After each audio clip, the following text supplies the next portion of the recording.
শুভেন্দু অধিকারীকে প্রাণে মারার হুমকি, হোয়াটসঅ্যাপ মেসেজের স্ক্রিনশট সোশ্যাল মিডিয়ায় পোস্ট করে চাঞ্চল্যকর অভিযোগ তুললেন বিরোধী দলনেতা নিজেই। মঙ্গলবার ফেসবুকে তিনি লেখেন, বিএসকেদের এসআইআর এর কাজে লাগাতে পারবে না এই নির্দেশ নির্বাচন কমিশনের পক্ষ থেকে দেবার পর বিএসকে উত্তর 24 পরগনা ইউনিট হোয়াটসঅ্যাপ গ্রুপে আমাকে খণ্ড খণ্ড করে কেটে ফেলার অর্থাৎ প্রাণে মেরে ফেলার হুমকি দিচ্ছে নূর ইসলাম মোল্লা, যিনি কিনা উত্তর 24 পরগনা জেলার বিএসকে ইউনিটের জেলা সহ সভাপতি। পোস্টে একটি হোয়াটসঅ্যাপ মেসেজও মার্ক করেছেন বিরোধী দলনেতা।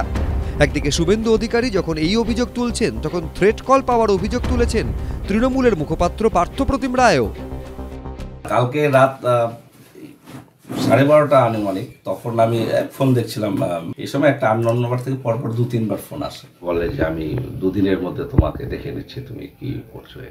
তারপর 2টো মেসেজ আসে পরপর। একটা মেসেজ এসে আমাকে মারার কথা বলে, আর একটা মেসেজ 48 ঘন্টার মধ্যে আমার পলিটিক্যাল ক্যারিয়ার শেষ এবং শেষ পলিটিক্যাল জীবন এবং শেষ করার কথা লিখে। তৃণমূল কংগ্রেস গোষ্ঠীদ্বন্দ্বে জর্জরিত। কুচবিহারে যে অস্থির বাতাবরণ সৃষ্টি হয়েছে তারই বহিঃপ্রকাশ এগুলো। এখন ক্ষমতা দখলের লড়াই চলছে, কার হাতে শাসনভার থাকবে। ঘটনায় কোতোয়ালি থানায় লিখিত অভিযোগ করেছেন তৃণমূল নেতা পার্থপ্রতিম রায়। শুভেন্দু ভট্টাচার্য, এবিপি আনন্দ। এক যুবকের ময়না তদন্তে গাফিলতির অভিযোগে চলছিল বিক্ষোভ। সেই সময়ই ঘটনাস্থলে এসে দাঁড়িয়ে পড়ে মুখ্যমন্ত্রীর গাড়ি।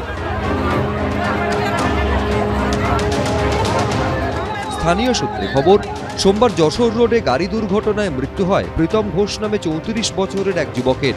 বারাসাত মেডিকেল কলেজ হাসপাতালে নিয়ে যাওয়া হলে চিকিৎসকেরা তাকে মৃত ঘোষণা করেন। ময়না তদন্তের পর মঙ্গলবার মৃতের পরিজনদের হাসপাতালে ডাকা হয়। মৃতের বাড়ির লোকজনদের দাবি, ময়না তদন্তের পর দেখা যায় মৃতের বাঁ চোখ উধাও। এরপরই ময়না তদন্তে গাফিলতির অভিযোগ তুলে হাসপাতালের সামনে বিক্ষোভ দেখাতে শুরু করেন স্থানীয় বাসিন্দারা। সেই সময়ই ঠাকুরনগর থেকে সড়ক পথে ফিরছিলেন মুখ্যমন্ত্রী মমতা বন্দ্যোপাধ্যায়। সেখানে দাঁড়িয়ে পড়ে তার গাড়ি। ঘটনাটি শোনার পর মেডিকেল কলেজের অটোপসি সার্জনকে ডেকে পাঠান মুখ্যমন্ত্রী।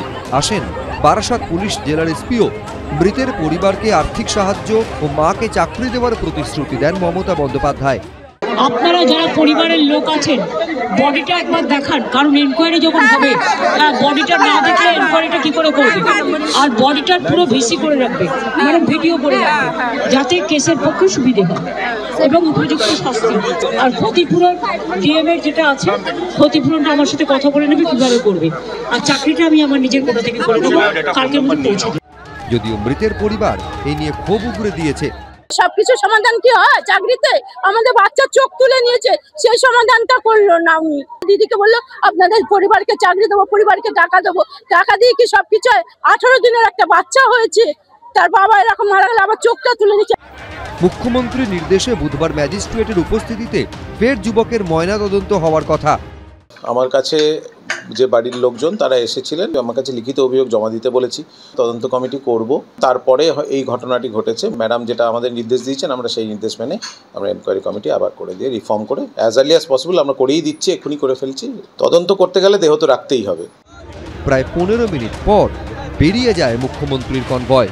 সমীরণ পাল, এবিপি আনন্দ, উত্তর 24 পরগনা। এবিপি আনন্দ, এগিয়ে থাকে, এগিয়ে রাখে।